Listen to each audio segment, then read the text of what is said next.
বকুলফুলি গ্রামে রাকিব তার বাবা মা বউ, একটা ছোট ছেলে এবং এক মেয়ের সাথে থাকত।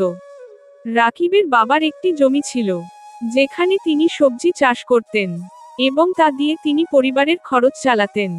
রাকিব কোনো কাজ করত না, অনেক অলস ছিল সে। তার বাবা তাকে চাষাবাদ শিখতে বলতেন, কিন্তু রাকিব তার কথা শুনত না। এই রাকিব, আর কত সময় পার করলে সংসারের প্রতি দায়িত্ববোধ করবে? গিন্নি, আমাদের এখন অনেক বয়স হয়ে গেছে। জমিতে চাষাবাদের মতো কাজ করার বয়স নেই এখন। আমার জমিতে কাজ করতে এখন অনেক কষ্ট হয়। আর আমার ছেলের সংসারের প্রতি কোনো দায়িত্ববোধই নেই। কিছুদিনের ভিতরে আমার নাতি নাতনিগুলো বড় হয়ে যাবে। তখন সে কি করবে? আমি আর কতদিন তার দায়িত্ব পালন করব? আমারও তো বয়স হয়ে গেছে, আমরা আর কতদিনই বা বাঁচব? আপনি ঠিক কথা বলেছেন। এখন আমাদের অনেক বয়স হয়ে গেছে। কি যে করি এই ছেলেটাকে নিয়ে আমার। আমি তাকে যে করেই হোক এইসব বোঝাবো, কারণ তাকে জমি চাষাবাদ সব শিখতে হবে।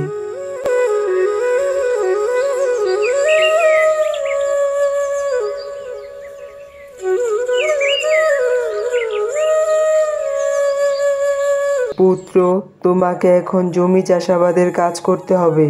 এই সব জমি চাষাবাদের কাজ এখন আমার দ্বারা করা সম্ভব হচ্ছে না।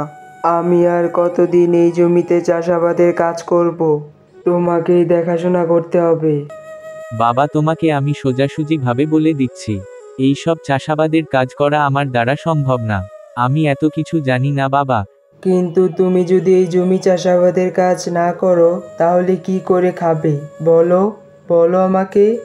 কে খাওয়াবে তোমাকে? কিন্তু আমি আপনাকে সোজাসুজি বলে দিচ্ছি, এই সব জমি চাষাবাদের কাজ আমার দ্বারা সম্ভব না। আর তুমি তো এখন আছো, তুমি দেখাশোনা করো। তুমি আর আমাকে এসব কথা বলো না বাবা। আমার এসব কথা শুনতে ভালো লাগে না। আমি কখনোই জমিতে গিয়ে কাজ করব না। জমিতে কাজ করতে আমার একদমই ভালো লাগে না।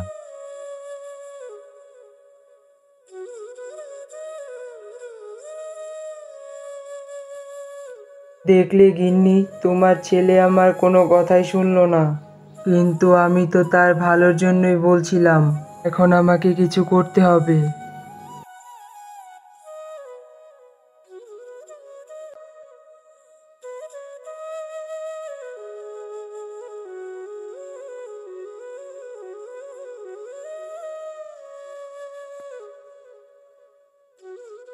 দেখো রাকিব, তোমাকে জমিতে চাষাবাদের কাজ করতেই হবে।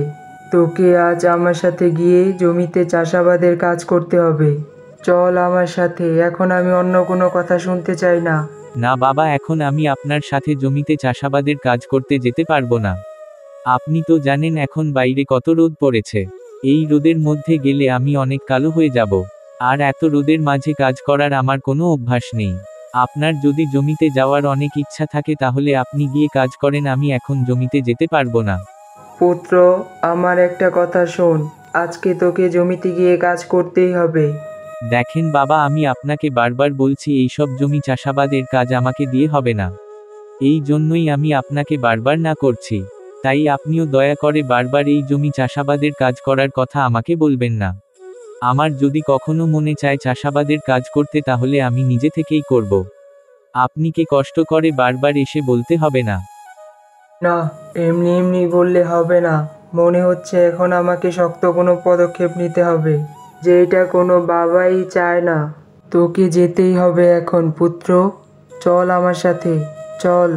হে হে, আমি বুঝতে পেরেছি, আপনারা তো তাই চান আমি বাড়ি ছেড়ে চলে যাই। আপনারা তো আমাকে বাড়িতে রাখতেই চান না, কিভাবে বাসা থেকে বের করবেন সারাক্ষণ শুধু ওই চিন্তা করে থাকেন। আচ্ছা ঠিক আছে, আমি আর এই বাসায় থাকবো না। আমি আজকেই আমার বউ বাচ্চা নিয়ে এই বাসা থেকে চলে যাব। আপনি আপনার বাসা আর আপনার জমি নিয়ে থাকেন একা একা। মনিরা, আমাদের সব জিনিসপত্রগুলো বেঁধে নাও। আমরা আজকে এই বাড়ি ছেড়ে চলে যাব। আর থাকবো না এই বাড়িতে। এই বাড়িতে আমার কোনো মূল্যই নেই। ওগো, আপনি একই কথা বলছেন? আমাদের ছোট ছোট দুইটা ছেলে মেয়ে আছে, ওদেরকে নিয়ে আমরা কোথায় যাব? আর বাবা তো আমাদের ভালোর জন্যই সব কিছু বলে, তাই না? চলে যাব। শোনো মনিরা, আমাকে বেশি জ্ঞান দিতে এসো না। আচ্ছা স্বামী, আমি আপনার সাথেই যাব। আপনি যেইখানে নিয়ে যাবেন আমাকে, আমি সেইখানেই যাব। আমি তোমার সাথেই থাকতে চাই। এ কি করলে তুমি? ছেলেটাকে বাসা থেকে বের হয়ে যেতে বললে। ছেলেটা যে অনেক রাগী। ছেলেটাকে আটকাও, ওকে যেতে দিও না বাড়ি থেকে। আমার একটা মাত্র ছেলেও, ও চলে গেলে আমি কি নিয়ে থাকবো? আটকান আমার ছেলেটাকে। না গিন্নি, আটকাবো না। অয় যদি বাসা থেকে চলে যেতে চায় তাহলে ওকে চলে যেতে দাও। ওর বোঝা উচিত জীবনে পরিশ্রম না করলে কখনো কিছু হওয়া যায় না। বাহিরে গিয়ে পরিশ্রম করে বুঝুক জীবনটা কত কষ্টের। খুব সহজেই কোনো কিছু হয়ে যায় না। আমার কথা তো তোমার ছেলে মানতেই চায় না। কত করে বোঝালাম যে চল জমিতে গিয়ে কাজ করে একটু শিখ। এখন বুঝুক বাইরে গিয়ে কাজ করার কত মজা। কিছুদিন পর দেখবে একাই ফিরে এসেছে তোমার ছেলে তোমার কাছে। তার একটু পরেই রাকিব তার বাবার সাথে রাগ করে। বউ এবং ছেলেমেয়ে নিয়ে বাড়ি থেকে বের হয়ে যায়। এরপর তারা নতুন এক গ্রামে গিয়ে সংসার শুরু করে এবং রাকিব একটা নতুন কাজ করতে শুরু করে। তাদের সংসার কিছুদিন ভালোই চলছিল। তার ছেলে মেয়েগুলো বড় হচ্ছিল। কিন্তু একদিন রাকিব কাজ থেকে ফেরার পথে অনেক অসুস্থ হয়ে পড়ে। তার শরীরটা অনেক খারাপ হয়ে যায়। বাসায় গিয়ে সে তার গিন্নিকে বলে, গিন্নি, মাথাটা অনেক ব্যথা করছে, কিছুই ভালো লাগছে না এখনো। বাবা মাও সাথে নেই। বাবা কতবার বলেছিল আমাকে কাজ শিখতে, কিন্তু আমি তখন কোন পাত্তাই দিইনি বাবাকে। তখন যদি আমি কাজ শিখে রাখতাম তাহলে হয়তো আজকে আমার এত কষ্ট করা লাগতো না। বাবা মা যা বলে সব সময় ভালোর জন্যই বলে গিন্নি। আমার আর এখানে থাকতে ভালো লাগছে না। হ্যাঁ গো, তুমি ঠিকই বলেছ। আমারও বাবা মা ছাড়া থাকতে ভালো লাগে না। আমি অনেক খুশি তুমি যে তোমার নিজের ভুল বুঝতে পেরেছো। চলো আজকেই চলে যাব। কোন কাজে মন বসছে না, শুধু বাবা মার কথা মনে পড়ে। আর এইখানে একা একা কাজ করতে করতে আমি শেষ হয়ে যাচ্ছি। আমি আর এখানে থাকতে পারবো না গিন্নি। অবশেষে রাকিব তার ভুল বুঝতে পারবো। কি বলো বন্ধুরা?